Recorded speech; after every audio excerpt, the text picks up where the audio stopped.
स्वागत है आपका हमारे YouTube channel pharma with Shekhar sir में। आज हम लोग एक नई डिजीज़ की उस पर चर्चा करेंगे, क्योंकि अपने केरल में बहुत ज़्यादा मामले देखने को आ रहे हैं और वहाँ हॉटस्पॉट घोषित किया गया है, जिसका नाम है वेस्ट नाइल फीवर। क्या नाम है? West Nile fever. देखिए, वेस्ट नाइल फीवर अगर हम लोग इंट्रोडक्शन की बात करें तो यह फीवर इन दिनों चर्चा में है। चर्चा में इसलिए है क्योंकि केरल राज्य में इस फीवर के मामले देखने को मिल रहे हैं।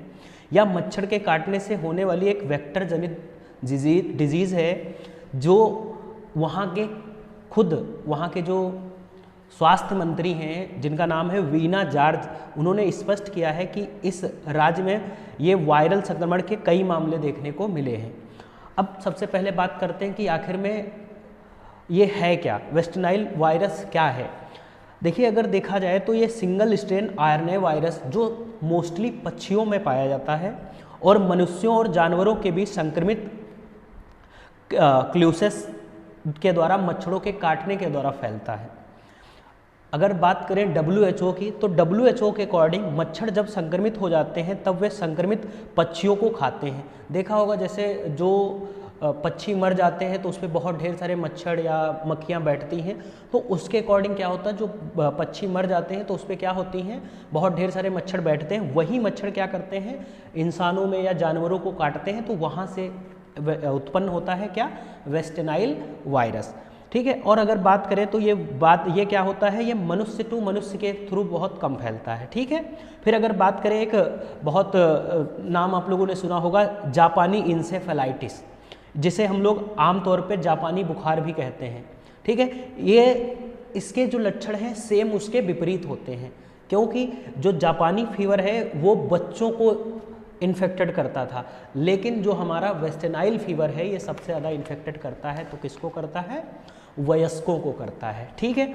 अब अगर हम लोग बात करें कि इसका थोड़ा सा हिस्ट्री जान लें, तो जो इंडिया में अगर बात की जाए तो जो ये वायरस है वेस्ट नाइल वायरस, ये इंडिया में 1952 यानी 1952 में देखने को मिला था, और यह शुरुआत में सबसे पहले मनुष्यों में पाया गया था। अब अगर इसकी बात करें कि ये ओवरऑल कहाँ सबसे पहले पाया गया, तो यह बीमारी जो है, यानी ये जो वायरस है, सबसे पहले 1937 यानी 1937 में युगांडा में पाया गया था। ठीक है। उसके बाद देखिए, युगांडा में पाया तो गया था 1937 में, लेकिन वहाँ कोई भी इसमें डिजीज़ वहाँ इस तब से लगा करके अभी तक कोई इस बीमारी के कारण कोई मौतें नहीं हुई थी। लेकिन 2019 और 2022 मतलब 2019 और 2022 में इसमें सबसे पहले मौतें देखने को हुई। अब बात करें, एक सेंटर है US centre for disease control के अनुसार, अगर इसके बात करें तो यह वायरस संक्रमित लगभग 150 व्यक्तियों में से एक व्यक्ति बीमारी में गंभीर रूप से विकसित होता है।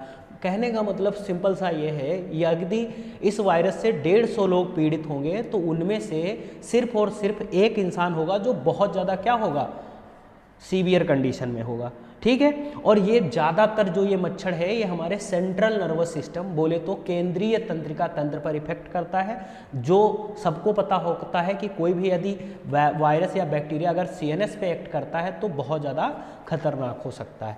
ठीक। अब बात करते हैं इसके सिम्टम्स की। यदि अगर किसी को हुआ है तो उसमें सिम्टम्स क्या क्या देखने को मिलेंगे, तो सबसे पहले अकॉर्डिंग टू WHO इन्फेक्टेड 80% व्यक्तियों को यह जो ये डिजीज़ है ये देखने को ही नहीं मिलती, मतलब इसका कोई सिम्टम नहीं होगा 80% लोगों के, और 20% लोगों में इन्फेक्शन हो जाता है, जो उसके जो वेस्ट नाइल फीवर जो है देखने को मिलता है। अब अगर वेस्ट नाइल फीवर में बात करें तो जो इन्फेक्टेड पर्सन है उसके सेम डेंगू जैसे सिम्टम्स दिखाई देते हैं। जैसे डेंगू में सिम्टम्स होते हैं, सेम वैसे ही वेस्ट नाइल फीवर में सिम्टम्स दिखाई देते हैं। जैसे अगर बात की जाए तो फीवर, हेडेक, फटीग मतलब थकान, बॉडी पेन, नोजिया, वोमिटिंग या रेसेस या लिम्फ नोड में इन्फ्लामेशन हो जाना, ये सब सिम्टम्स हमको देखने को मिल सकते हैं किसमें, वेस्ट नाइल फीवर में।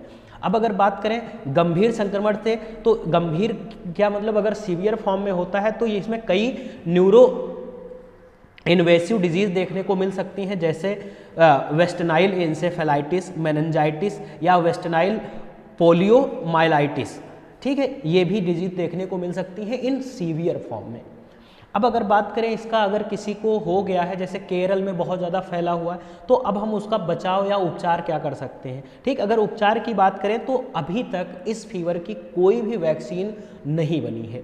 ठीक है, अकॉर्डिंग टू WHO अब हम इसमें कर क्या सकते हैं, WHO के अनुसार इस वायरस के उपचार में केवल अस्पताल, जो केरल में जो हॉस्पिटल्स हैं उनमें भर्ती होना पड़ेगा।